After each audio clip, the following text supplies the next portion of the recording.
सबसे पहले आज कई दिनों बाद फिर से आप लोगों के सामने उपस्थित होना पड़ रहा है। बहुत ही निराशा होती है जब हम आप लोगों के समक्ष तैयारी के साथ कुछ वीडियो लेकर आते हैं, आपको ज्ञानवर्धक बातें बताते हैं, लेकिन आप लोग अच्छा रिस्पांस नहीं दे रहे थे। इसी के चलते हमने वीडियो बनाना खत्म कर दिया था, ऑफलाइन क्लासेज ही शुरू की थी, लेकिन आप लोगों के प्यार और स्नेह के कारण मुझे दोबारा अपने चैनल पर विजिट करना पड़ रहा है। तो फिर से मैं आपका एक बार पुनः स्वागत करता हूँ अपने प्यारे से चैनल इंग्लिश वाई हिंदी पर। लेकिन आप अगर नए जुड़े हैं तो आप अपनी चैनल को सब्सक्राइब कर लें, लाइक करें, शेयर करें, इससे आपके साथियों को और दूसरों जो भी स्कूल के बच्चे, दूसरे स्कूल के बच्चे हैं, उनको भी थोड़ा इसका लाभ मिल सके। तो आज हम आपको बताएंगे हाई स्कूल का जो चैप्टर है नागरिक शास्त्र सिविक्स का लोकतांत्रिक राजनीति, जिसका पहला लेसन है सत्ता की साझेदारी। लेसन है सत्ता की साझेदारी। तो लेसन का नाम पहले हम आपको बताएंगे, सत्ता की साझेदारी। ये लेसन है आपका नागरिक शास्त्र यूनिट 4। जो यूनिट है आपका 4 है, 4 यूनिट का पहला लेसन है आपका सत्ता की साझेदारी। तो जब सत्ता की साझेदारी की अगर हम बात करते हैं तो ये लेसन है हमारा। अब इसमें हम बात करेंगे सबसे पहले की सिस्टम है कि जो भी टॉपिक से चीजें रिलेटेड है उनको बेहतर तरीके से हमको पढ़ना है। तो सत्ता की साझेदारी क्यों आवश्यक है? सत्ता एक से एक के बजाय कई हाथों में जो बटी रहती है, स्थानांतरित रहती है, उससे क्या क्या लाभ होते हैं, इसकी हम आज बात करेंगे, चर्चा करेंगे। और इस जो सत्ता एक ही व्यक्ति के पास होती है उसमें कौन कौन सी समस्याएं आती हैं, तो उसमें क्या होता है कि दिक्कतें ज्यादा बढ़ जाती हैं। वो जो सरकार होती है, जो वहां पर ऐसा माहौल क्रिएट हो जाता है कि तनावपूर्ण जो माहौल क्रिएट होता है इसमें कि एक हिटलर की तरह कार्य करने लगता है। तो सत्ता की साझेदारी आपका लेसन है यूनिट नंबर 4। यूनिट नंबर 4 नागरिक शास्त्र लोकतांत्रिक राजनीति में। तो सबसे पहले हम बात करेंगे सत्ता की साझेदारी में बेल्जियम की। इसकी बात करेंगे बेल्जियम की। समझ लो मेरे से ध्यान से, बेल्जियम बेल्जियम की बात करेंगे। सत्ता की साझेदारी अगर आप पढ़ रहे हैं तो आपको ये बेल्जियम के बारे में पता होना चाहिए, ये समझ लो। बहुत ही जबरदस्त टॉपिक है और इतना इजी तरीके से हम आपको ये चीजें समझाएंगे कि शायद ही आप कभी सीखेंगे।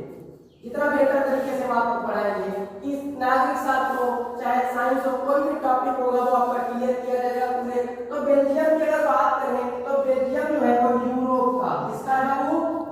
यूरोप का एक छोटा सा देश, छोटा सा देश है, ये समझ लो पहले। बेल्जियम जो है वो यूरोप द्वीप का, इस द्वीप का यूरोप का एक छोटा सा देश है बेल्जियम। क्या बताया हमने? बेल्जियम क्या है बाबू? बेल्जियम है यूरोप का एक छोटा सा देश।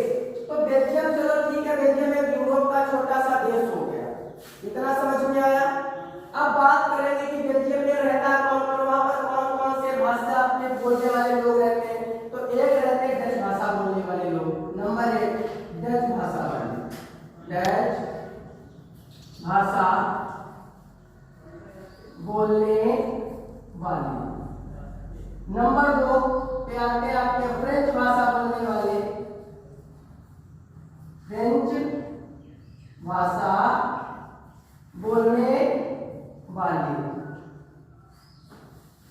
और तीसरे नंबर पर आते हैं आपके जर्मन भाषा बोलने वाले,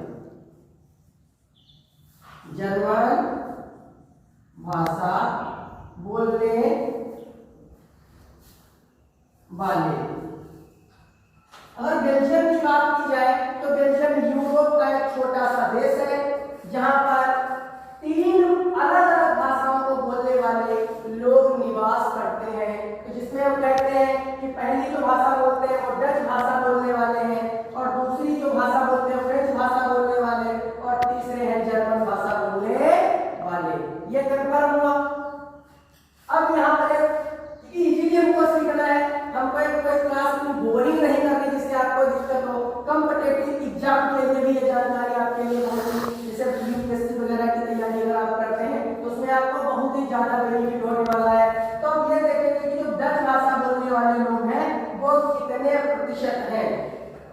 कितने प्रतिशत है? 59%। कितने हैं? 59% लोग जो है वहां पर पूरे देश में जो है कितने प्रतिशत लोग रहते हैं? 59%, 59% लोग जो है वो डच भाषा बोलने वाले हैं। अर्थात कह सकते हो कि 100 में जो है 100 में 59 लोग जो है वो कितने भाषा बोलते हैं? डच भाषा बोलते हैं। 100 में 59 लोगों को अगर निकाल दिया जाए तो वो कौन सी भाषा बोलते हैं? डच भाषा बोलते हैं। कौन सी भाषा बोलते हैं? डच। तो वही अगर फ्रेंच भाषा बोलने वाले लोगों की बात करें तो 40%। कितने प्रतिशत? 40% भाषा बोलते हैं। यानी अब 100 में से 40 और निकाल दिए जाए, 100 में 59 लोग बोलते हैं कितने? डच भाषा बोल रहे हैं, और 100 में फ्रेंच भाषा कितने बोल रहे हैं? 40%। और 59 में 40 को जोड़ दें तो हो जाएगा 99। कितना हो जाएगा? 99। बचा 1%। एक बचा, वो बोलते हैं जर्मन। जर्मन कितने परसेंट है? 1%। अर्थात जर्मन बोलने वाला वहां 100 में सिर्फ एक ही आदमी। जर्मन बोलने वाला कितने आदमी है? 1। 100 में 1, 200 में कितने हो जाएंगे? 2। 300 में कितने हो जाएंगे? 3। अर्थात जितने 100 में पूरा करते चले जाओ वही हो जाएगा। क्या इतना समझ में आया? तो सबसे पहले क्या हमने बात की कि सत्ता की साझेदारी हमारा मिशन है। सबसे पहले हम जानेंगे बेल्जियम के बारे में। किसके बारे में हम जानेंगे? बेल्जियम के बारे में जानेंगे। यूरोप का एक छोटा सा देश है। किसका देश है बाबू? यूरोप का एक छोटा सा देश है जहां पर डच भाषा बोलने वाले कितने प्रतिशत रह रहे हैं? 59% रह रहे हैं। और फ्रेंच भाषा बोलने वाले कितने परसेंट है? 40% है। तो वही जर्मन भाषा बोलने वाले सिर्फ 1% है। इतना समझ में आया? अब बात करेंगे कि जो बेल्जियम है इसकी राजधानी क्या है बाबू? राजधानी यानी बेल्जियम की राजधानी क्या है? बेल्जियम की राजधानी जो है बाबू ब्रुसेल्स है। क्या है? ब्रुसेल्स। सही से बोलेंगे सारे लोग, बोलिए प्लीज बोलिए। क्या नाम है? ब्रुसेल्स। क्या नाम है? बेल्जियम की राजधानी क्या है? ब्रुसेल्स है। क्या है? ब्रुसेल्स है। ये सबसे बड़ी चीज हमको पता होनी चाहिए। अब जो ब्रुसेल्स है, अब यहाँ पर क्या दिक्कत आ रही है ये भी चीज हमको पता होनी चाहिए कि जो ब्रुसेल्स में अगर देखा जाए तो कोई जर्मन नहीं रह रहा है। जो देश बेल्जियम देश की जो राजधानी है, बेल्जियम की ब्रुसेल्स, वहां पर जर्मन बोलने वाले लोग रहते ही नहीं है। वहां पर सिर्फ 2 भाषा बोलने वाले लोग रहते हैं, एक डच और एक फ्रेंच। इतना समझ में आया? अब डच भाषा बोलने वाले कितने रह रहे हैं? 20%। डच भाषा बोलने वाले कितने हैं? 20% है। जबकि 80% क्या है? फ्रेंच बोलने वाले। यानी राजधानी में बहुत सुखद होता है। जैसे हम लोग लखनऊ में रहने के सपने देख रहे हैं, बहुत से लोग इंडिया में रहते हैं, दिल्ली में नई दिल्ली भारत देश की राजधानी है। इतना समझ में आया कि नहीं है? तो राजधानी में आदमी का बहुत जल्दी विकास जल्दी होता है। वहां पर एटमॉस्फेरिक वातावरण अच्छा मिल जाता है, आदमी जल्दी से जल्दी कमाना है, बहुत सी चीजें जल्दी से जल्दी सीख लेता है। तो यहाँ पर अगर देख बात करें बेल्जियम की राजधानी क्या है तो बोलेंगे आप लोग ब्रुसेल्स है। क्या है? ब्रुसेल्स। तो ब्रुसेल्स में जर्मन जाति के लोग रहते नहीं है, तो वहां पर 2 जातियों के लोग रहते हैं, डच और फ्रेंच। तो यहाँ पर ज्यादा कौन रह रहा है ब्रुसेल्स में? तो ज्यादा रह रहे फ्रेंच भाषा बोलने वाले और डच भाषा बोलने वाले कम है। क्या इतना समझ में आया? अब यहाँ से सिस्टम क्या है? ज्यादा का डच भाषा बोलने वाले लोग हैं, कम भाषा कौन? फ्रेंच, उससे कम है जर्मन। इतना समझ में आया?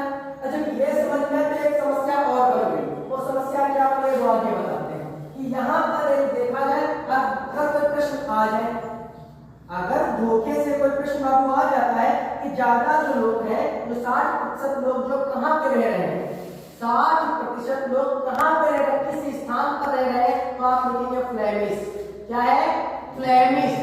जो फ्लेमिश एक स्थान है बेल्जियम का एक स्थान है फ्लेमिश। जैसे हम कह सकते हैं इंडिया में हमारे वर्तमान समय में जो 28 राज्य हैं 29 से घटके फिर से 28 रह गए हैं। तो उसमें क्या हुआ कि जो राज्य है उत्तर प्रदेश है, जैसे बिहार है, उत्तराखंड है, मध्य प्रदेश है, महाराष्ट्र है, जैसे स्थान होते हैं एक स्थान फिक्स हुआ है उनके लिए। स्थित है जिसमें फ्लेमिश बोलते हैं। क्या बोलते हैं बाबू? फ्लेमिश। तो यानी ये लोग रहते हैं कहाँ पे रहते हैं बेटा? फ्लेमिश स्थान पर। कहाँ पे रहते हैं?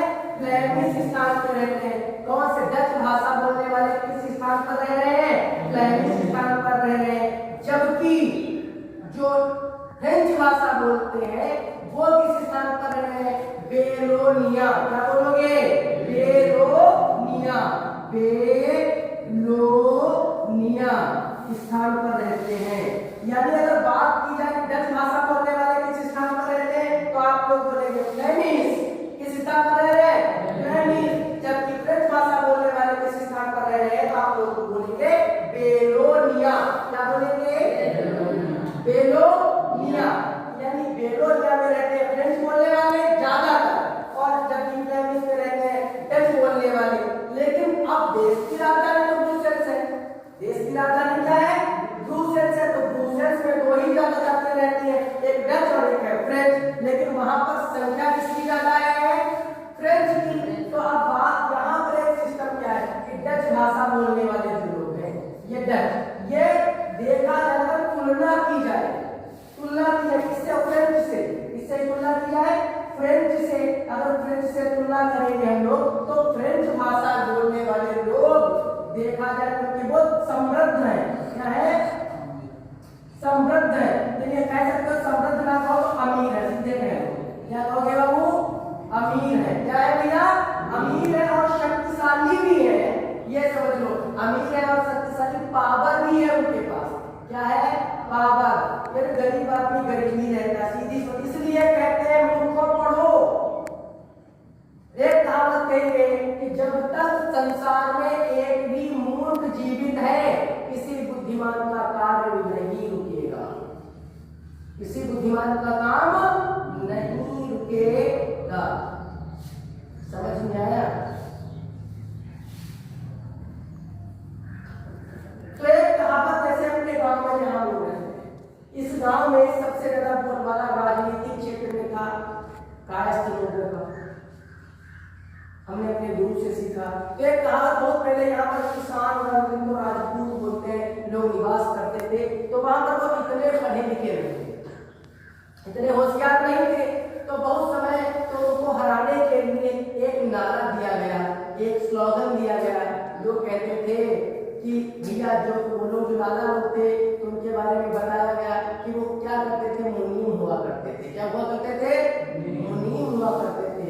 एक तरीके से लिखा पढ़ी का उनके हाथों में। समझ में आया कि नहीं? तो स्लोगन दिया गया कि भैया मुनीमी गई छूट। क्या कहा उन लोगों ने? मुनीमी गई, किसान समझदार हो गया। किसान समझदार हो गया। तो अब किसान समझदार हो गए तो मतलब समझदार हो गए तो अब उनको ये पता चले कि हमारे अधिकार कौन कौन से हैं। तो यही चीज यहाँ पर हम बताएंगे आपको कि जो फ्रेंच भाषा बोलने वाले हैं वो अमीर है, पावरफुल, पढ़े लिखे हैं। हमारे तीन मारते सकते किसी तो बात करता है हमारे बात करने का ढंग नहीं। अब तो पढ़े लिखे नहीं, सब चक्की बंद करवाए चलते हैं। सामने आपके सामने मत पड़ जाना, इस तरीके से बात करते हैं। पैसा है, पावर है, पावर है। पुलिस चौकी पे गए 10,000 रुपए की सब दोनों रही। अब वो भी तो सुनेंगे किसकी? जो पैसा पहले दे देगा उसकी सुनेंगे। तुम्हारी गलती में तुमको रोक देंगे। ये तो होता है कि नहीं होता है? तो सिस्टम के जब पढ़े लिखे रहेंगे तो यही होगा हमारे साथ। तो पावर भी था इनके पास, पैसा भी था दोनों। और डच बोलने वाले जो थे वो गरीब थे, निर्धन थे, इनके पास कुछ नहीं था। यानी एक तरीके से लेबर पार्टी करते थे, मजदूरी करते थे और मेहनत करते थे। तो इनके बीच में क्या हुआ कि यहाँ पे ब्रुसेल्स में तनाव पैदा हो गया। क्या पैदा हो गया बाबू? तनाव पैदा। तनाव का मतलब होता है कि वह स्थिति, गर्मा करने की स्थिति जिसमें कभी भी आपस में लड़ाई झगड़ा हो सकता है, पॉसिबिलिटी है, संभावना है, वो एक दूसरे पे हमला कर सकते हैं। तो तनावपूर्ण स्थितियां बनी। अब तनावपूर्ण स्थितियां क्या बनी? तो वहां पर डच वाले का कहना भी सही था कि देखो वोट हमारे जाना, हमारे वोट कितने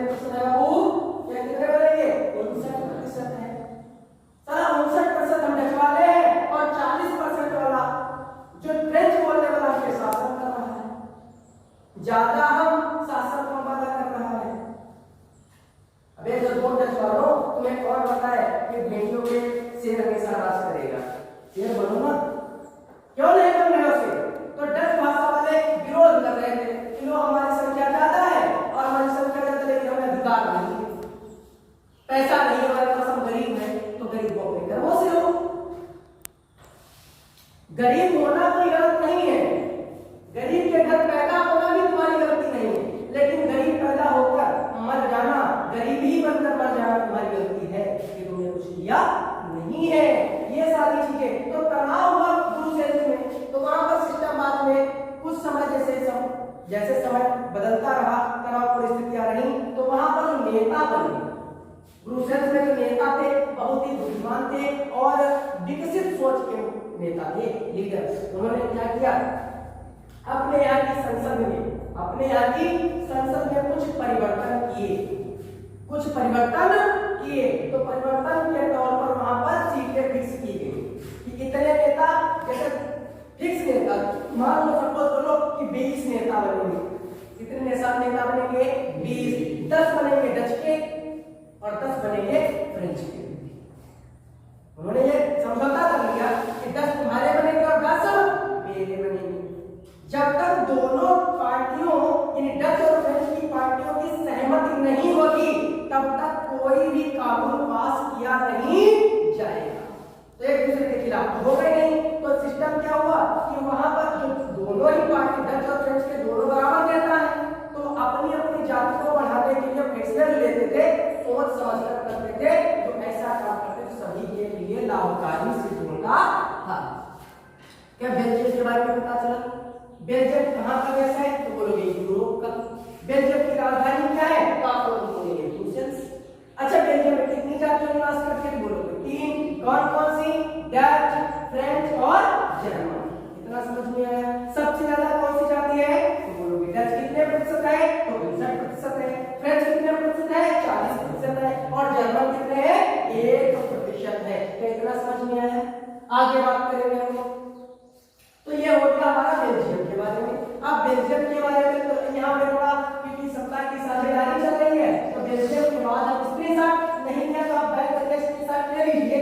कि स्क्रीनशॉट लेते रहेंगे, लिखते रहेंगे, तभी आपको समझ में आएगा, वरना बुक से तो आप पढ़ते हैं और पढ़ते ही रह जाएंगे। इसके साथ में छोटा सा टापू आता है, छोटा सा भारत के पास का देश है हमारा, जिसको हम लोग कहते हैं श्रीलंका। क्या है बाबू? श्रीलंका है। इतना समझ में आया? अब श्रीलंका की अगर बात की जाए तो श्रीलंका के बारे में क्या करें? तो श्रीलंका की राजधानी सबसे पहले हम बात करेंगे। तो श्रीलंका की राजधानी क्या है? कोलंबो। क्या है? कोलंबो। बोलो बाबू क्या है? कोलंबो। श्रीलंका की राजधानी क्या है? कोलंबो। श्रीलंका की राजधानी कोलंबो है। अब श्रीलंका में कितनी जातियां निवास करती हैं? तो यहाँ पर भी लगभग वैसे तो 3 है और देखा जाए तो 4। सबसे पहले जाति है सिंहल। क्या है बाबू? सिंहल जाति है। कौन सी जाति है? सिंहल। दूसरे नंबर पे देखा जाए तमिल है। क्या है? तमिल है। और तीसरे नंबर पे देखा जाए तो ईसाई है। क्या है? ईसाई। श्रीलंका में कितनी जातियां हो गई? 3 जातियां। कौन कौन से? एक सिंहल जाति है, एक तमिल जाति है और एक ईसाई जाति। इतना समझ में आया या नहीं आया? अब उसमें अगर देखा जाए तो यहाँ पर तो सिंहल जो है सिंहली भाषा बोलते हैं। कौन सी भाषा बोलते हैं? सिंहली भाषा बोलते हैं। सिंहल कौन सी भाषा बोलते हैं? सिंहली भाषा। सिंहल कौन सी भाषा बोलते हैं? सिंहली भाषा बोलते हैं। तो तमिल बोलेंगे, तमिल तो तमिल ही भाषा बोलते हैं। जबकि ईसाई जो है वो दोनों भाषाएं बोलते हैं। ईसाई मतलब अंग्रेज, दोनों भाषा बोलते हैं।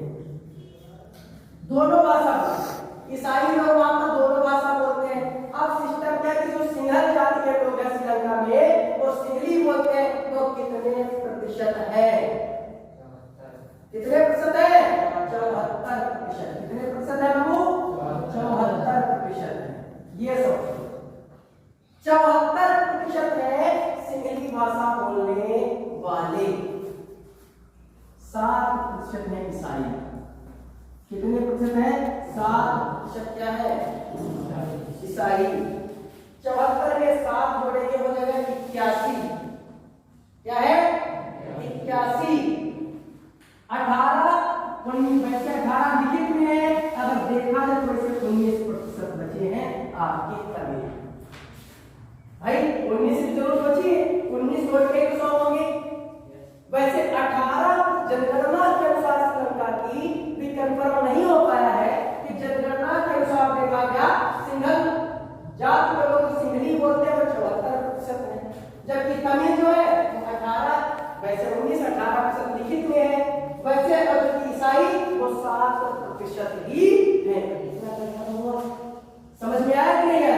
अब यहाँ से एक दिक्कत क्या आ गई, जब प्रतिशत यहाँ पर भी है, अब यहाँ पर एक चीज और होता है तमिल के बारे में। तमिल श्रीलंका में जो रह रहे हैं वो 2 प्रकार है। श्रीलंका में जो तमिल है वो 2 प्रकार के तमिल है। एक तमिल है मूल निवासी, क्या है? मूल निवासी। एक तमिल जो है मूल निवासी है और दूसरे क्या है? उप निवेश, यानी कह सकते हो इसको मिलाते हैं प्रीवियस बाद में समझाए, पहले इसको पता है भारतीय मूल के कह सकते हैं, डायरेक्ट ही को कहेंगे भारतीय मूल के तमिल, भारतीय मूल के तमिल।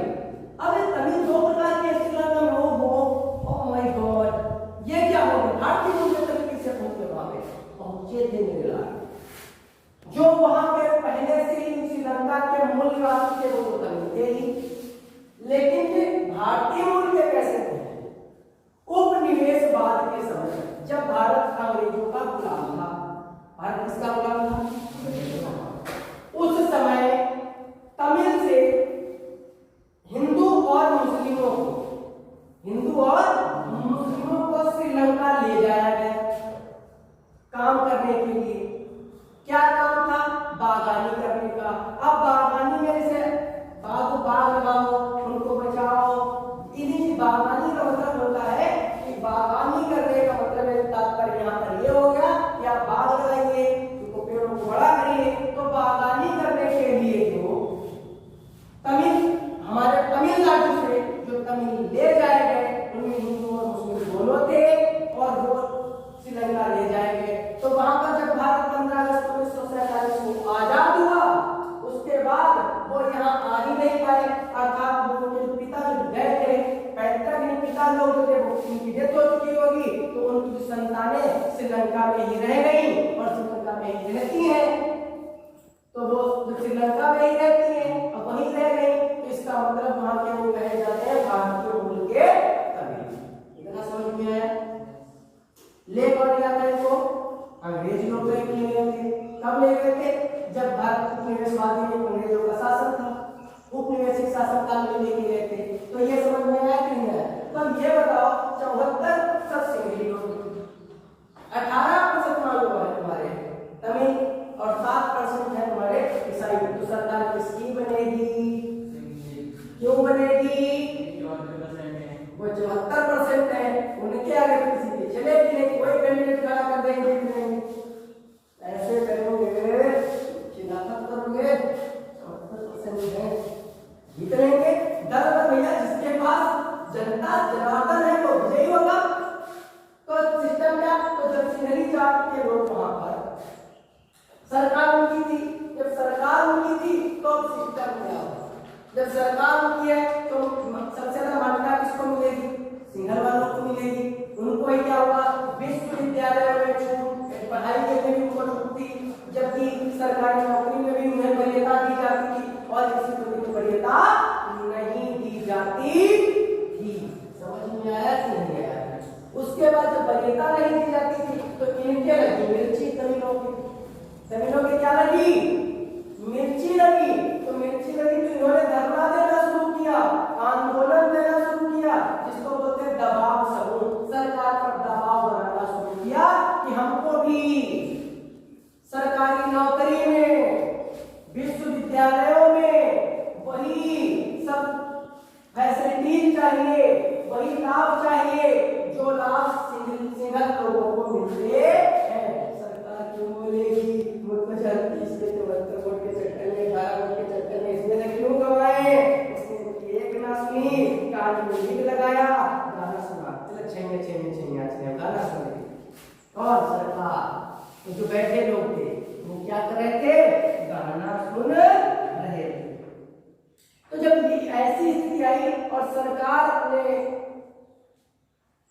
ज्ञानंतमी की कोई ना सुनी, जब एक भी बात नहीं सुनी तो वहां पर भी तनाव की स्थितियां पैदा हो गई, अर्थात झगड़े की स्थितियां पैदा हो गई। इतना समझ में आया कि नहीं आया? अब आगे की बात जो है कि छोटा सा बच्चा है वो आपको अगले वीडियो में प्राप्त कराया जाएगा। बने रहिए अपने प्यारे से चैनल इंग्लिश बाय एनडी के साथ।